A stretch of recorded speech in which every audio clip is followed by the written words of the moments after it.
महाशिवरात्रि से जुड़ी सांस्कृतिक आस्था के रंगों में आज पूरा देश बम बम भोले के जयकारे लगा रहा है। लोग देवों के देव महादेव शिव की भक्ति में लीन हैं। हर मंदिर और हर घर में आज शिव नाम सुनाई दे रहा है। ऐसे में हम आपको शिव की अद्भुत स्वरूप, उनके अलौकिक श्रृंगार से जुड़े एक एक रहस्य के बारे में बताने जा रहे हैं। जब भी हम भोलेनाथ आदि योग शिव को याद करते हैं तो उनके जिस एक स्वरूप की छवि हमारे जहन में आती है, उस छवि को शब्दों में बयां कर पाना यूं तो मुमकिन नहीं। मगर फिर भी जब हम कालों के काल महाकाल शंकर को याद करते हैं तो उनके सिर पर चांद, उनकी जटाओं के बीच गंगा की धारा, उनके माथे पर मौजूद तीसरी आंख नजर आती है और भगवान का कंठ नीला नजर आता है। तो सबसे पहले ये जान लेते हैं कि शिव की जटाओं में गंगा की धारा क्यों होती है।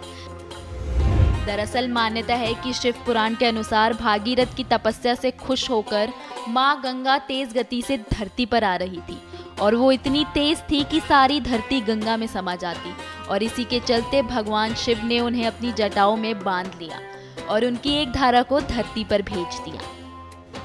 अब बात करते हैं भगवान शिव के सिर पर मौजूद चंद्रमा की। दरअसल चंद्रमा ने शिव की खूब तपस्या की, जिससे खुश होकर शिव ने उन्हें अपने माथे पर ही स्थान दे दिया।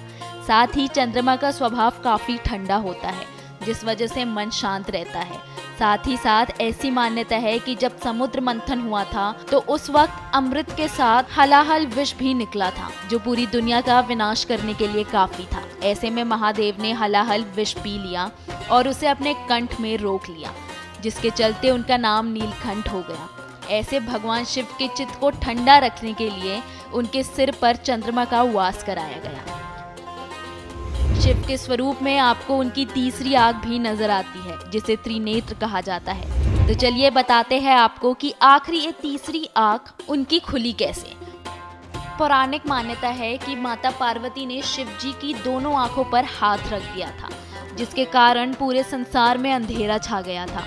फिर शिव ने अपने माथे पर ये तीसरी आंख प्रकट की और धरती को रोशनी दी, और वो ऐसा तभी करते हैं जब धरती का विनाश होने वाला होता है।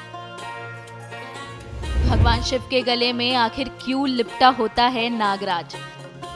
समुद्र मंथन के दौरान नागराज की भक्ति से खुश होकर भगवान शिव ने इन्हें नागलोक का राजा बना दिया था और साथ ही गले में आभूषण की तरह लपेट लिया था। पर क्या आप जानते हैं कि भगवान शिव के आंसुओं से ही रुद्राक्ष बना था, जो शिव जी को बेहद ही पसंद है। फिर आप देखते होंगे कि भगवान शिव के कपड़े और उनका आसन बाघ की खाल के होते हैं, और वो इसलिए क्योंकि जब विष्णु ने हिरण्यकश्यप को मारने के लिए नरसिंह अवतार लिया था तो ये पूरी कथा अमर रहे, इसलिए उन्होंने नरसिंह अवतार का ये आभूषण धारण कर लिया था और इसका आसन भी बना लिया था। नरसिंह का अवतार आधा नर और आधा शेर का था। उत्तर प्रदेश की हर खबर से अपडेट रहने के लिए श्रेष्ठ यूपी को करें सब्सक्राइब, बेल आइकन दबाएं और देखते रहें श्रेष्ठ यूपी।